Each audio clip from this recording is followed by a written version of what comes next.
एक गणपति भट्ट नाम के एक भक्त आए जगन्नाथपुरी।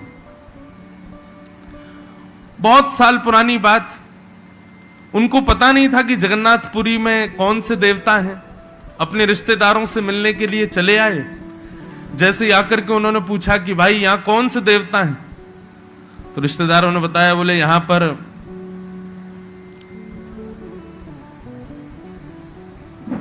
जगन्नाथ जी। बोले जगन्नाथ जी कौन है? बोले कृष्ण का अवतार। अब तो गणपति भट्ट जी तो बड़े व्याकुल हो गए, परेशान हो गए। बोले राम राम राम, ये मैंने क्या कर दिया? रिश्तेदार बोले क्या हो गया, इतने परेशान क्यों हो रहे? बोले अरे मैं गणेश जी का भक्त हूं। मैं गणेश जी के अलावा ना किसी देवता को देखता हूं, ना किसी देवता को पूछता हूं, ना कहीं जाता हूं। ये मैंने क्या कर दिया? मैं ये जगन्नाथपुरी क्यों आ गया? यहां पर अब मुझे कृष्ण को देखना पड़ेगा। और ये देवता तो बड़ा मायावी है, एक बार इसको जो देख लेता है ये उसको अपना बना लेता है। मैं अपने देव के प्रति बड़ी निष्ठा रखता हूं। मैं गणेश जी के अलावा किसी को नहीं देख सकता। कहीं मेरी निष्ठा खत्म ना हो जाए, कहीं ये कालिया मुझे अपना ना बना ले, कहीं ये जगन्नाथ जी मुझे अपनी ओर खींच ना ले। ऐसी भावना उसके हृदय में प्रकट होने लगी। अब तो वो इंतजार करने लगा कब वापस जाऊं मैं जगन्नाथपुरी से। समुद्र के किनारे जाकर के बैठ गया। बार बार गणेश जी को याद करके गए, हे भगवान मुझे क्षमा कर देना, हे गणपति जी मुझे क्षमा कर देना। मुझे अगर पता होता कि यहां आपका मंदिर नहीं है तो मैं आता ही नहीं। अब उसकी इतनी सहज निष्ठा कि मंदिर में बैठे जगन्नाथ जी को भा गया। वो जगन्नाथ जी बलराम जी और सुभद्रा जी से बोले, देखो एक हमारा गणपति भट्ट नाम का भक्त आया है, वो गणेश जी का बड़ा परम भक्त है। गणेश जी के अलावा किसी देवता को नहीं देखता, लेकिन मुझे उसकी वो निष्ठा बड़ी बढ़िया लगी है, मैं तो जा रहा हूं उसके पास। सुभद्रा बलराम जी बोले, वो आपको देखना भी नहीं चाहता और आप उससे मिलने जा रहे हो?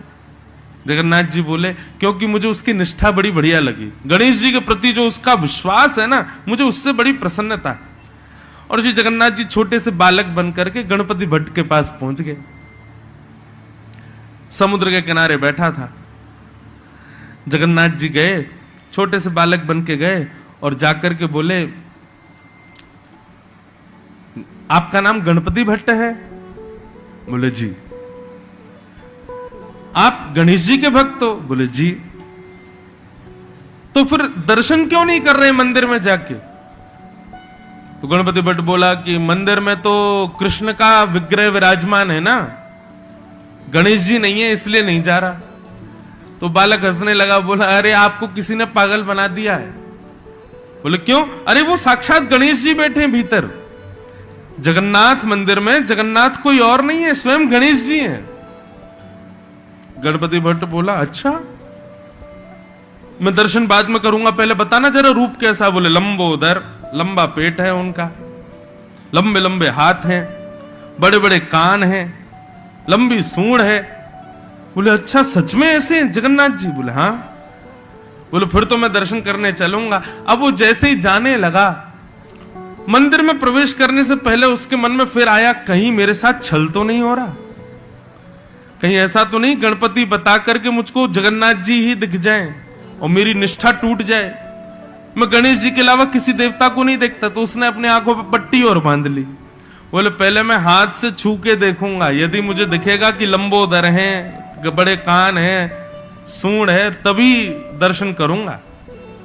अच्छा अभी 2017-18 से शायद या कुछ साल पहले से अंदर जाना प्रतिबंध हो गया जगन्नाथपुरी में। नहीं तो पहले सब भीतर जा सकते थे और सब श्री जगन्नाथ जी को गले लगाते थे। कुछ वर्षों से अब अभी प्रतिबंध कर दिया, अंदर नहीं जा सकते। तो गणपति भट्ट भीतर गया, आंख पे पट्टी। पुजारियों से बोला कहां है जगन्नाथ जी, दिखाओ, मैं जरा स्पर्श करके देखूं इनके नाक सूंड पेट है कि नहीं। जैसे ही उसने कानों के पास हाथ फेरा तो ये बड़े बड़े कान। बोले कान तो बड़े हैं। पेट पर हाथ फेर करके देखा तो लंबोदर, लंबे पेट। और जैसे ही उसने नासिका के ऊपर हाथ फेरा तो नाक पकड़ता पकड़ता नीचे आया तो सूंड जैसी नाक। उसको बिल्कुल विश्वास हो गया। बोले ये तो गणेश जी ही हैं। जैसे ही उसने अपनी पट्टी हटाई, पट्टी हटा करके देखा तो गणेश जी तो अंतर्ध्यान, जगन्नाथ जी खड़े थे। वो बोले इनकी तो सूंड थी, इनके बड़े बड़े कान थे, कहां चली गई वो? आंख बंद करके स्पर्श करे तो सूंड दिखाई दे, सूंड अनुभव में आवे, और आंख खोल के देखो तो जगन्नाथ जी।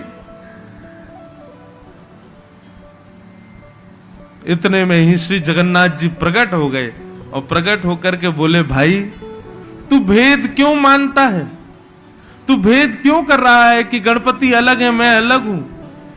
ये गणपति आदि जितने भी देव हैं, ये सब मेरा ही विलास है, सब मेरा ही रूप है, इनमें अंतर मत मानो।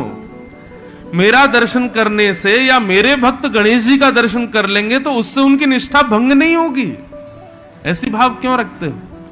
और भगवान ने हृदय से लगा करके पुजारियों को आज्ञा कर दी, आज के बाद जब तक जगन्नाथपुरी में हम विराज रहे हैं और जब तक पृथ्वी पर जगन्नाथ धाम है, ज्येष्ठ पूर्णिमा यानी कि श्री जगन्नाथ जी का प्रादुर्भाव दिन, जगन्नाथ जी का जन्मदिन कब आती है? ज्येष्ठ पूर्णिमा, जिसको स्नान पूर्णिमा भी कहते हैं।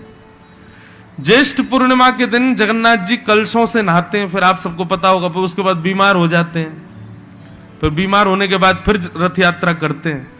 तो ज्येष्ठ पूर्णिमा जगन्नाथ जी का जन्मदिन है। उस दिन जगन्नाथ जी कितने कलशों से नहाते हैं, और नहाने के बाद जब श्रृंगार करते हैं तो आज भी जगन्नाथ भगवान गणपति भेष धारण करते हैं, उस भक्त की स्मृति में, उस भक्त की याद में। उसको हमको गणेश जी के रूप में देखना प्रिय था, इसलिए हम गणपति रूप धारण करेंगे। ये कथा हमने क्यों सुनाई? भगवान जड़ क्यों हैं हमारे लिए चैलेंज करते हैं ठाकुर जी की, यदि तुम्हारे पास भक्ति में सामर्थ्य हो तो हमको चैतन्य बना के दिखाओ। हम तो ऐसे ही रहेंगे, हम ना इधर घूमेंगे ना इधर घूमेंगे, हम ऐसे ही रहेंगे। तुम में यदि सामर्थ्य है, तुम्हारी भक्ति में यदि पराकाष्ठा है, तो हमारी आंखों की पलकें झपकवा के दिखाओ, हमारे हाथ सीधे करके दिखाओ, हमको चलवा के दिखाओ। कितने भक्तों की मनोकामना के लिए वही जड़ भगवान चैतन्य बन जाते हैं। कर्माबाई नाम सुना? पिताजी बोल करके गए थे, बिना ठाकुर जी का भोग लगाए कर्मा भोजन मत करना, बस इतना बोल के गए थे।